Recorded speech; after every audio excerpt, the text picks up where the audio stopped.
நம்ம விக்ரம் பிரபு அண்ணா புதுசாக நடிக்கிற படத்துக்கான டைட்டில் இப்போ ரிலீஸ் பண்ணியிருக்காங்க. கூட ஃபர்ஸ்ட் லுக்கும் ரிலீஸ் பண்ணியிருக்காங்க. இந்த படத்தோட டைட்டில் என்ன வச்சிருக்காங்க அப்படின்னா சிறை அப்படின்னு சொல்லி இந்த படத்துக்கான டைட்டில் வந்து வச்சிருக்காங்க. இந்த படத்தில் இன்னொரு முக்கியமான ரோலில் நம்ம ப்ரொடியூசர் லலித் குமார் இருக்கார்ல, அவரோட பையன் அக்ஷய் குமாரும் வந்து பார்த்தீங்கன்னா இந்த சிறை படத்தில் ஒரு முக்கியமான ரோலில் நடிக்கிறாரு.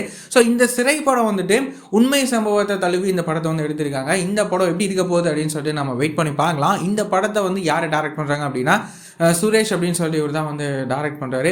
இந்த படத்துக்கான கதையை யார் எழுதியிருக்காங்க அப்படின்னா டானாகாரன் படத்தை டைரக்ட் பண்ணியிருந்த தமிழ் இருக்காருல்ல, அவர் தான் இந்த படத்துக்கான கதையை வந்து எழுதியிருக்காரு. ஸோ இந்த சிறை படம் எப்படி இருக்க போகுது அப்படின்னு சொல்லிட்டு நம்ம வெயிட் பண்ணி பார்க்கலாம். அதுக்கப்புறமா வந்துட்டு இப்போ ரீசெண்டாக ஒரு சில நியூஸ்லாம் சோஷியல் மீடியாவில் வந்துட்டு இருந்தது. என்ன அப்படின்னா இந்த மாதிரி நம்ம வெற்றிமாறன் சாரோட டைரக்ஷனில் நம்ம எஸ்டிஆர் அண்ணா புதுசாக ஒரு படத்தில் நடிக்க போகிறாரு அப்படின்னு சொல்லிட்டு டாக்ஸ்லாம் வந்துட்டு இருந்தது. இப்போ ரீசெண்டாக என்ன வந்துட்டு இருந்தது அப்படின்னா இந்த மாதிரி இந்த படம் வந்துட்டு ட்ராப் அவுட் ஆயிடுச்சு அப்படின்ற மாதிரி நியூஸ்லாம் வந்துட்டு இருந்தது. ஆனால் அப்படிலாம் வந்து எதுவுமே வந்து இல்லை. இந்த படத்துக்கான அனௌன்ஸ்மெண்ட் கூடிய சீக்கிரமே வந்து வரப்போகுது. அது மட்டும் இல்லாமல் இந்த படம் கண்டிப்பாக நடக்கும் அப்படின்னு சொல்லிட்டு இந்த விஷயத்த வெற்றிமாறன் சாரே வந்து பார்த்தீங்கன்னா ரீசெண்டாக ஒரு இன்டர்வியூவில் சொல்லியிருக்காரு. ஸோ இந்த படம் வந்து ட்ராப் அவுட் ஆகலை. இந்த படத்துக்கான அனௌன்ஸ்மெண்ட் கூடிய சீக்கிரம் வரப்போகுது. எப்போ எந்த டேட்டில் அப்படின்னு சொல்லிட்டு நம்ம வெயிட் பண்ணி பார்க்கலாம்.